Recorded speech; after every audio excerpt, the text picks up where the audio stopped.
Okay, for all of you who say you know all this shit about astrology and all that kind of shit, and you know how the planets move, but at the same time you know that we have a progression. We read our year from January to December. That's what we do. And January starts off with Capricorn. Even though, we had, well, actually, it starts off in December, because we're talking about, but the planets are shifting. And you're not really looking at the energy. See, my father showed me all about energy shifting and stuff and about planetary movement and all that kind of stuff. And he was talking about how stars are not really aligned the same. And then you have Vedic astrology versus, Western astrology. But we're just going to deal with Western astrology right now because that's a point of reference that a lot of people seem to understand. Vedic astrology actually navigates from a very realistic perspective. But y'all ain't ready for that. Y'all stupid. So let's deal what you think you know. That shit that you read in the horoscope. Because it's certain dates that you already know that are fixated. When you pick up that newspaper and you read that horoscope blurb, and then you sit there and say, oh, okay, but there's more to it than that. And then you go to see somebody and they practice Western astrology versus Vedic. We ain't gonna even do that. Because, see, I know somebody who practiced Vedic astrology versus somebody who actually practiced Western astrology. And neither one of them could read me because I took the two and I blended them and saw what the truth was for me. But I ain't going to teach you that. What I'm going to teach you is first how to look at how there's a progression. Because I studied astronomy. Because when I was a little kid, my father, my earthly father, we used to sit out there and talk about the stars. And when I got into a JC before I went off to UCLA, I took a course at the community college in astronomy. And the teacher there, he said, now I could actually do astrology. He talked about people in the olden days. He said they had to be high on something. They had to be drunk or whatever because they were just seeing stuff in the stars that, I mean, some of the stuff looks like what they talk about, but some of that stuff don't. But he did teach me how to chart the stars. And I was very good at it. I got A in that course. And I put my notebook down long enough to go over and say something to that man. When I came back to pick up my notes, somebody stole them. Because I was actually going to start studying a little bit more. So they stole my notes, so I couldn't do anything. I got my A, so I wasn't tripping. But at the same time, I was like, well, damn. But then my father, when he started waking me up, started bringing me back into astrology and wanted me to understand it. So now, we're talking about the calendar year.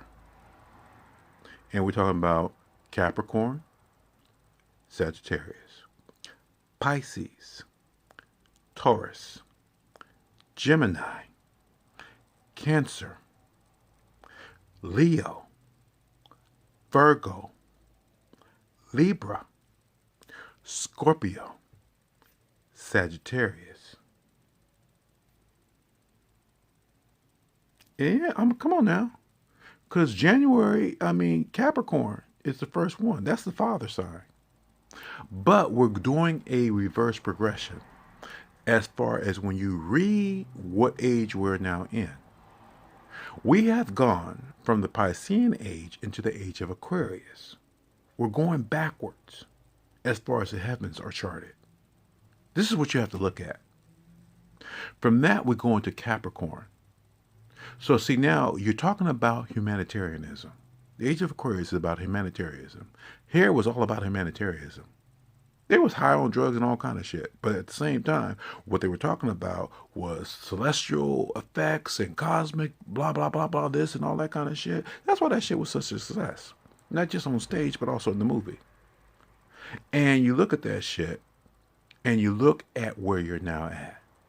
Because now you have to look at your sorrows and the wars you're fighting and all that kind of shit. But then, once you leave the age of Aquarius, then you go into the Capricorn or the Capricorn age, where you have to deal with the father. Because Capricorn is synonymous with the father. Cancer was synonymous with the mother. They say it's got a father aspect to it too, but really, most Cancerians are really all more about their mothers than they are about their fathers. Yeah, I mean, they say if okay, if you're a girl, then you're more about the father. But then we talking about energy. We're talking about opposites attracting and whatnot. We ain't even tripping off of that. What we're gonna do is we're gonna look at it for what it is. Capricorn is a more stable force, and it actually is associated with a divine energy that is masculine. And you have to get past here to get to the age of Sagittarius. And Sagittarius, I mean, if you look at what the symbol for it is, you're talking about half man, half animal, the centaur, and he's got a bow and arrow, and he's a truth seeker. And I had a brother who was Sagittarius. I mean, I know people were Sagittarius, and Sagittarian people are very truthful in the sense that what they believe, what they subscribe to, their fairness, it always comes to the forefront because that's just who they are. If they got your back, they got your back. But if they don't like you, they don't like you. But the reason why they don't like you is because you've already told them who you are. You don't be dismissive of them because once they know who you are, they will separate themselves from you. But see, you don't have to worry about that because you ain't even got to, the age of Capricorn. You still now here trying to figure out where you're at as far as the Aquarian age goes. So you got some time on the books, but I suggest you don't waste that much time trying to figure some shit out.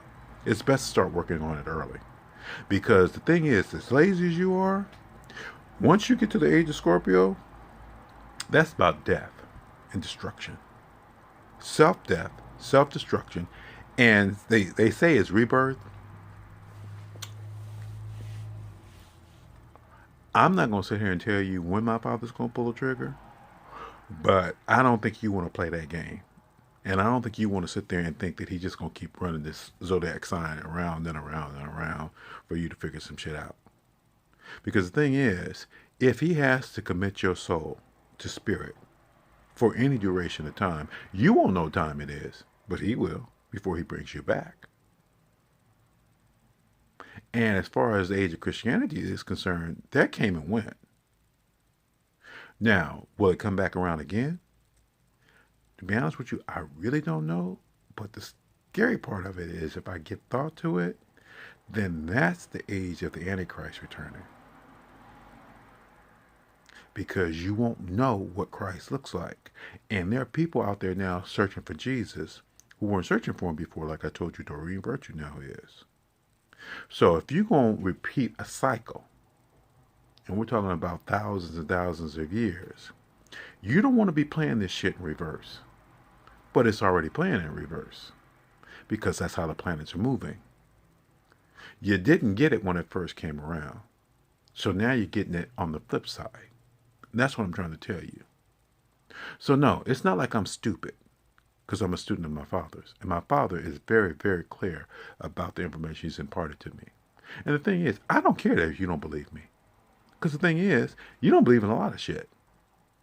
You say you believe in Jesus, but at the same time, nothing that you're doing right now is proving how much you are in a belief of Jesus.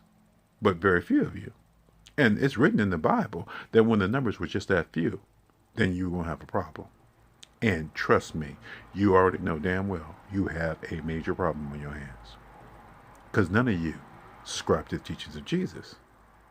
Much less any other religion that you say you subscribe to. You believe in some other bullshit. You've already regressed in time. This much I already know. And I ain't just saying it for myself. I'm saying it because other people see it too. They said, Carlos, I feel like I've went back in time. Yes, you have. That's why you can't sit there and just blame the Jews. You can't blame anybody because, see, you are living your nightmare, your worst nightmare. One where you don't know shit about anything anymore because the things that you thought you knew don't work. So you're trying to go back and reclaim some shit that you think will work, but why would it? You're not going to go back and rediscover how to build the pyramids. You're not going to go back and find the secrets of Atlantis. You're not going to find any of that shit out. Because those secrets were lost a long time ago. And why would God think or allow you to think that you're progressing when you've regressed? Many of you have been on public blast and display because I've been on your pages and I've listened to the things that you've written about and talked about. And you talked about you accepted downloads from Spirit. One girl said Spirit had sent her a dream and said, are you ready to accept this resurrection program? And she said, oh, yeah. And she was excited to get it. And I was like, girl, you going to let them download that shit into you? Because I already knew what it was. You don't want to be resurrected to what you once were. And she is a straight up psychic and medium and more. Thinking that she's channeling some stuff and bringing in a new age. Oh, yeah, you're bringing in a new age. But to what end? And at what expense? And at the same time, if you've already told Spirit what your price is, meaning that you charge for your services and for your time, then once they meet that price, they don't owe you shit else. Because you never tell Spirit what your price is. I never told my father what a price was. But he told me, he said, I met your price. My price really, I mean, if I think about it, was the fact that I said I never wanted to be parted from him. So that's my price. That's why I know this shit. But at the same time, I said, but you said you were going to take care of me too. He said, I'm going to take care of you. Because I have to take care of you because you're with me. I'm not going to have you live like, some impoverished state. I'm not in an impoverished state. I got all kind of shit. You can see it. And I have. I've seen what do you call it, the storehouse of treasures and stuff. I've seen all that shit. I've stood in line. I placed my order and all kind of shit. He keep telling me it's coming. I'm like, okay, when is it gonna manifest? He said it's gonna come. It's coming. He keeps talking about it. It's coming. He just told me just not too long ago. It's coming. I had to pay this man again. I said, okay, I just get this man, another week's worth of money to stay here. But I ain't got that much money left. He said, you ain't gotta worry about that. He was showing me like booking a ticket for a vacation. I said, I ain't got no money. I mean, I was dreaming about it. And I was like, I woke up and I was like, and then I was sad because I was like, I ain't got no money for that. I can't even get my truck fixed. I was dreaming my truck was getting fixed. I was dreaming all kind of shit. He said, you're going to get your shit. Now, the people going to get mad because, see, I'm only going to take care of certain people because they've worked it. They've earned it. And they were not trying to sell their soul for $1.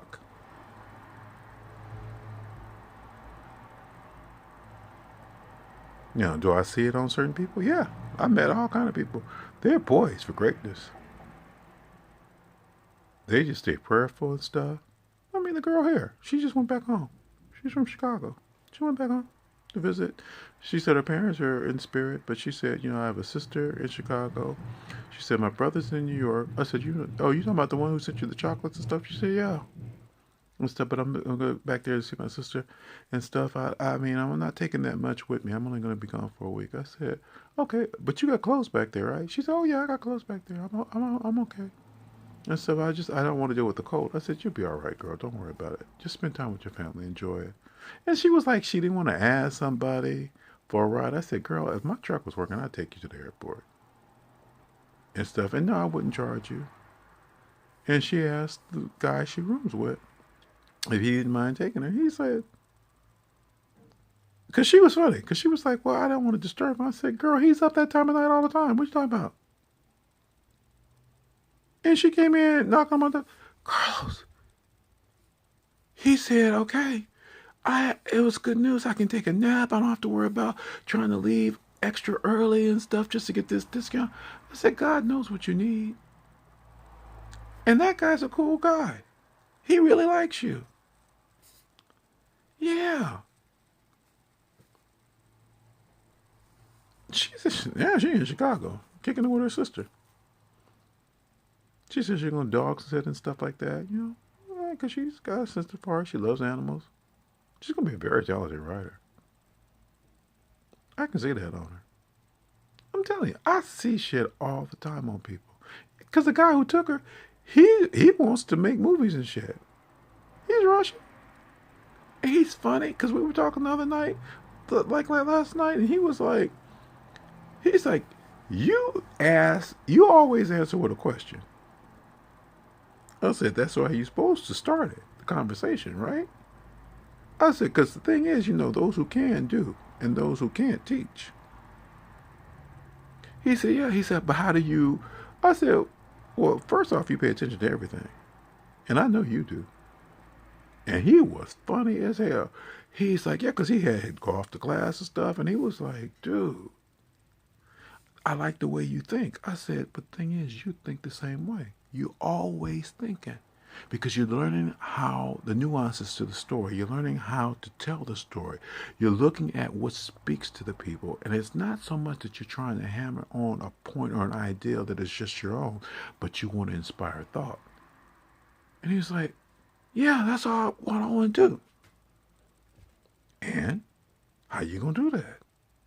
Because, see, the thing is, people, when they get immersed in an ideal, they want to feel like they are a participant in the process.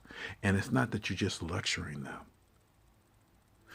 And he was talking about, he said, well, that's what you were talking about as far as, I said, how do you know what the best teachers are? I said, the best teachers, the best teachers really are trying to think outside the box. And they realize when they're not connecting with their students. But see, some teachers don't care. They said, just do it my way, it's the highway. And basically they taught you something. But the thing is, they don't get any accolades. Because you'll go up on stage and get an award later, because they'll tell you won't amount to anything, but you go on to greatness. You get up on the stage, and you might mention them, but it's how you mention them. It's not necessarily in a flattering light. You say, I want to thank them for inspiring me. That don't mean that they actually inspired you in the way that they think they did.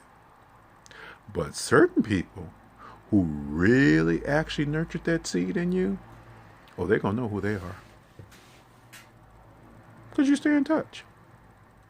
And you really do gush on them. He said, dude, that's exactly how I feel. I said, don't worry about it then. Because you ain't doing it for them anyway. You are impassioned by your own drive. You have a desire. You want to actually inspire. There's nothing wrong with that. Go for it. You ain't the only one in this house doing that. That's why the guy who was here, he didn't come back. I wish he would have, but he got what he needed, and he's gone. Because he said he said he was getting his vehicle fixed, and then he was going to go pick up a piece of equipment, and he was going to make a trip down south. And, but he said, I'm going to get this piece of equipment because it's an electronic keyboard, and I need to start writing. I said, yes, you do. We talked for a while. He said, I gave him some good advice.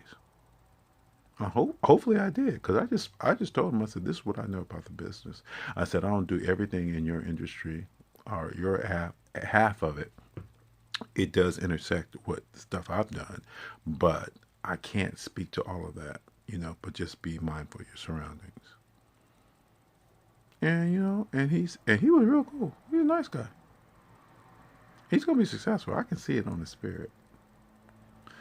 So what am I trying to say? Really, in a minute, I ain't going to be saying nothing because I just had my coffee. I had something to snack on. I was watching all these, this testimony and stuff. I watched a little bit of the news, saw what the weather is because the rain is coming down this way. They really getting it up north. Our heaviest storm is coming this weekend. We'll get some rain tonight to tomorrow, but really the more appreciable when we tap into what they call that atmospheric river, that'll be this weekend. So that's where my mind is at. And my father keeps telling me, he said, in a minute you're going to be working on other shit that I promised you. So, but I had brought that up about charting stuff and how to know where you're at in the process. And the thing is, yeah, you have time, but don't take too much time trying to figure some shit out. And especially if you call yourself knowing any of this stuff and then you ain't working the program like you're supposed to. Because, spirit is not always going to be forthcoming. God will be. But the thing is, you got to seek him in truth. And before you can seek him in truth, you actually have to stop lying. That's the only reason why he tells me anything. Because I mean, I don't lie to him. I said, I've done all this stuff. He said, yeah, but at the same time, you're also being truthful. And then I was insisting that he be truthful to me too, in the sense that I did not want to sit there and subscribe to a half-ass part of the story, because I know he does not incorporate only half the story. He incorporates it all. So I cannot be afraid of that which I would be afraid of, even in me. And you got to start doing that same thing. Because you cannot defeat that what you don't want to see in the world unless you're willing to defeat it in yourself first. And you are lying to yourself if you sit there and say, well, I done put all that shit aside and now I'm just this good person. But at the same time, I'm this good person who can't deal with your shit because your shit is toxic. No. The only reason why you recognize it as being toxic is because it actually triggers you. The toxicity in you, which you have failed to wish to address, much less want to address, much less want to take responsibility for, because you didn't do the work to begin with. You tried to take a shortcut. You might as well say you bought snake oil. Because most people who are out there who are call themselves psychic and spiritual healers and whatnot, or just that, they're snake oil salesmen. This is a quick fix. There's no such thing as a quick fix. It's work. It's labor intensive. And it does not cure itself overnight. And actually, it's not anything that anybody can give you. It's what you have to do in and of yourself with the Most High. Because that's the only one who owns the blueprint to how you were set up. They can only give you insight as to what they see or perceive. And at the same time, you can't trust all that. Because people will tell you all kind of bullshit and leave you fucked up. If you don't understand that, then why do you talk about child abuse and kids being out of their minds because of how they were raised? You got a lot of shit to think about, people. And I don't know how much time he's going to give me to teach you. I guess that's why he said I had to come back. But I don't really want to come back. But I have to, because I already gave him my word. So I don't really have. But see, that was for something else he was talking about. And here, I mean, shit, I don't know. I feel a lot of time on me still. That's his business. That's just between him and me. But the thing is, if you call yourself going to learn from me, you're going to have to start sharing my word. And I noticed that I do have 2 subscribers on this YouTube thing, which I did not notice before. And I do realize that people are looking at my stuff, but it's still not being shared like it's supposed to, even though I post a link on Facebook. That's because y'all are still trying to keep your head in the sand. And you can do that as long as you want. But the thing is, see, I'm posting so much content, it's going to be hard for you to play catch up.